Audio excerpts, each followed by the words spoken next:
नमस्कार दोस्तों, स्वागत है आपका अपने चैनल विधि जुशल अकेडमी में। और इस लेक्चर में हम लोग करने वाले हैं सेक्शन 11 ऑफ द बीएसए भारतीय साक्ष्य अधिनियम का सेक्शन 11 करने वाले हैं। And it is the replica of section 13 of the Indian Evidence Act. Nothing has change, only the there is change of numbers. तो अब आप तक समझ गए होंगे आप लोग। केवल आपको जहां पर सेक्शन 13 बोला जाएगा लेक्चर में, आपको उसको सेक्शन 11 समझना है, otherwise everything will remain same. तो let's start the class. Now come to section 13.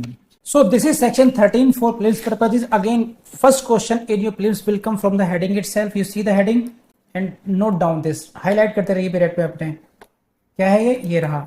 Facts relevant when right or custom is in question. तो this is dealing with the question of right and custom. Right और custom को याद कर लीजिएगा, यहीं से question हो जाएगा। This section deals with the relevancy facts with regard to right और custom. right custom section 13 right custom ऐसे याद कर लीजिए बस। देखिए क्या है, where there is a question as to the existence of any right or custom। ये ध्यान रखना, क्या है ये, क्या क्वेश्चन है यहाँ पर।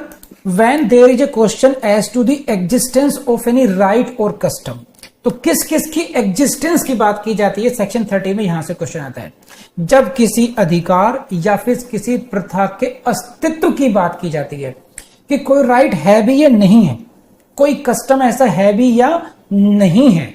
जैसे फॉर एग्जांपल किसी व्यक्ति ने अपनी मौसी की बेटी से ही शादी कर ली जबकि लॉ उसको प्रोहिबिट करता है, अपनी बहन से शादी कर ली जबकि लॉ उसको प्रोहिबिट करता है। कि अगर किसी व्यक्ति ने अपनी बहन से शादी कर ली, मौसेरी बहन से शादी कर ली जिसको लॉ प्रोहिबिट करता है ना, तो वो व्यक्ति अगर ये कहना चाहे कि साहब in general it is prohibited but मेरा कस्टम तो अलाउ करता है, तो क्वेश्चन आ जाएगा कि कोई कस्टम ऐसा है या नहीं है, ये प्रॉपर्टी मेरी है या नहीं है, यहां से मुझे मछली निकालने का अधिकार था या नहीं था। देन एक क्वेश्चन आ जाता है राइट कि मेरा अधिकार है या नहीं है। तो sometimes there may be questions as to the existence of right or existence of any custom. In those cases section 13 comes into play and for the prelims purposes आपको that is why you will have to keep it in mind that this is the case of right और custom, existence of right और custom. ये ध्यान रखना, बहुत अच्छी तरह दिमाग में बैठा लीजिए। P for prelims. क्या कहता है ये, The following facts are relevant. Any transaction will be relevant. And next आप पढ़ेंगे, ये A पार्ट है any transaction, and दूसरा आएगा particular instance, इसको मत भूलिएगा, particular instance है ना।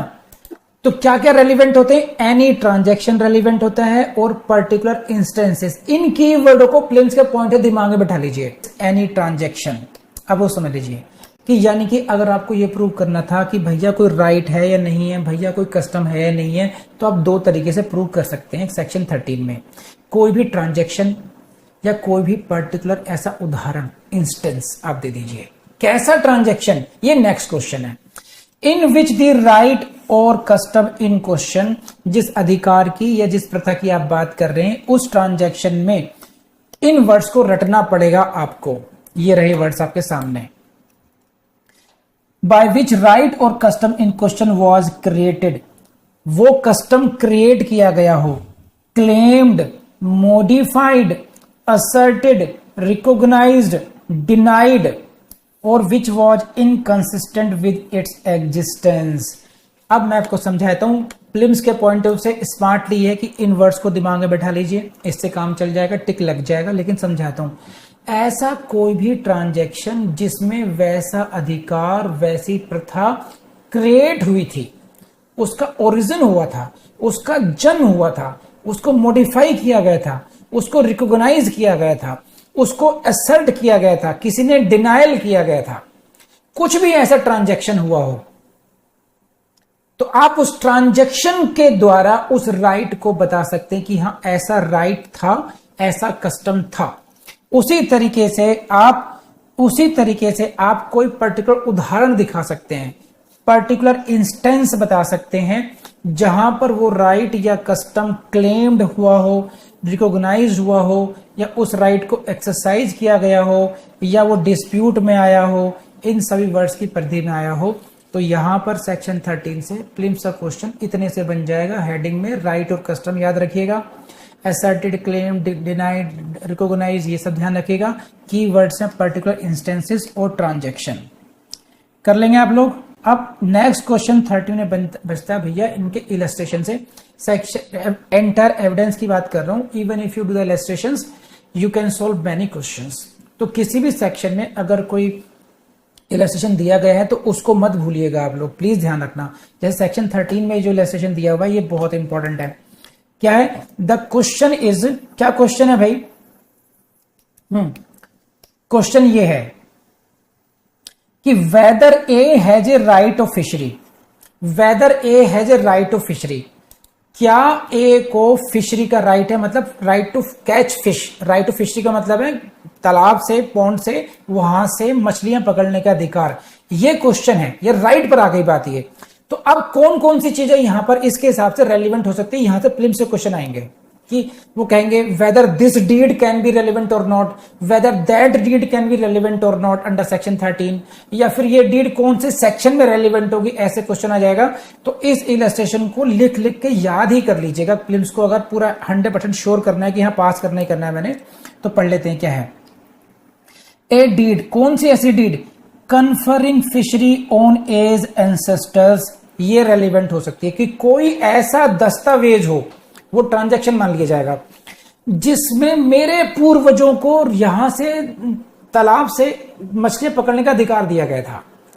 तो that right can be proved by this deed. इस डीड के द्वारा इस अधिकार को प्रूव किया जा सकता है। तो ये डीड कौन सी है? ये डीड बरसों पुरानी है जिसके द्वारा मेरे पूर्वजों को अधिकार दिया था। आप ये प्रूव कर दीजिए। आपके पास वो डीड नहीं है तो ठीक है, दूसरी है।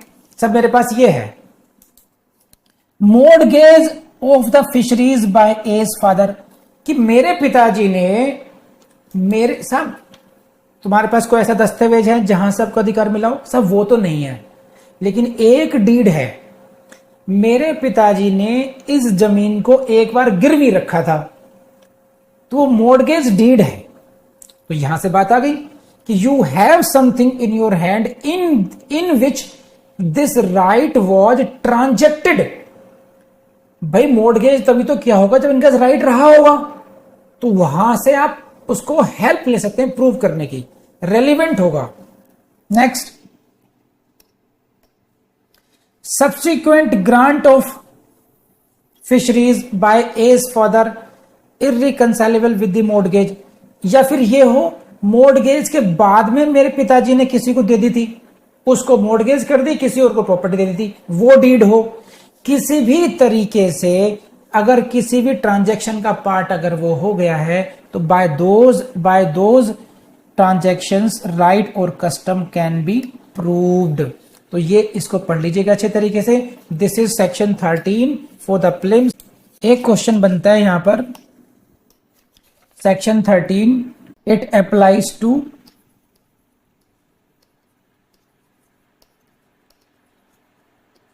All kinds of rights.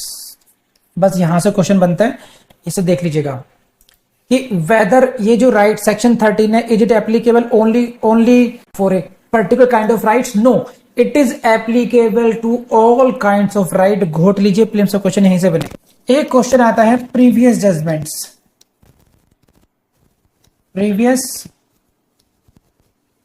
Judgements, कौन से? Not between present parties.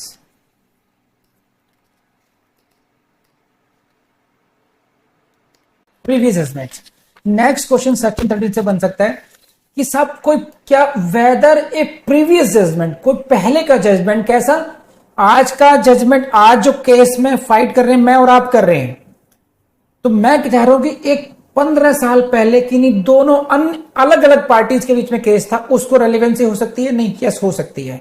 Previous judgment not between the parties, present parties, whether that can be considered as a transaction or not.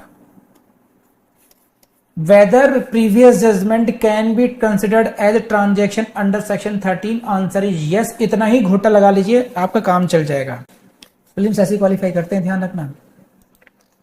तो this is all about section 13 from my side. तो I hope you like the class. लेकिन मुझे पता कैसे चलेगा आपने like किया नहीं किया, बताइए। आपको लेक्चर पसंद आया, जितने एफर्ट्स मैं लगा रहा हूँ आपके साथ, मुझे पता कैसे चलेगा, आप मुझे बताइए। मुझे पता चलेगा उससे कि आपने लाइक का बटन दबाया नहीं दबाया, आपने उसमें कमेंट किया या नहीं किया, बस इन दोनों से पता चल जाएगा।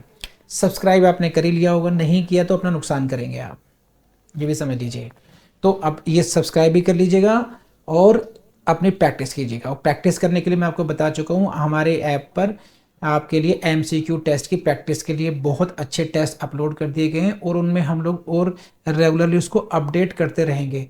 हमारी वेबसाइट पर भी बहुत ऐसा मटेरियल आपको मिलेगा, जैसे प्रीवियस ईयर से क्वेश्चन पेपर्स मिल जाएंगे वहाँ से आपको, वहाँ पर। और हमारे ऐप पर भी प्रीवियस ईयर्स के क्वेश्चंस पेपर का हमारी योजना ये कि वहाँ पर हम लोग सॉल्यूशन भी डालते सर अच्छे तरीके से। तो बहुत कुछ कर रहे हैं हम, विधि की टीम कोशिश कर रही है। तो आप लोग विधि एजुकेशनल एकेडमी की वेबसाइट और उसके ऐप को एक्सप्लोर करना नहीं भूलें। Thank you very much.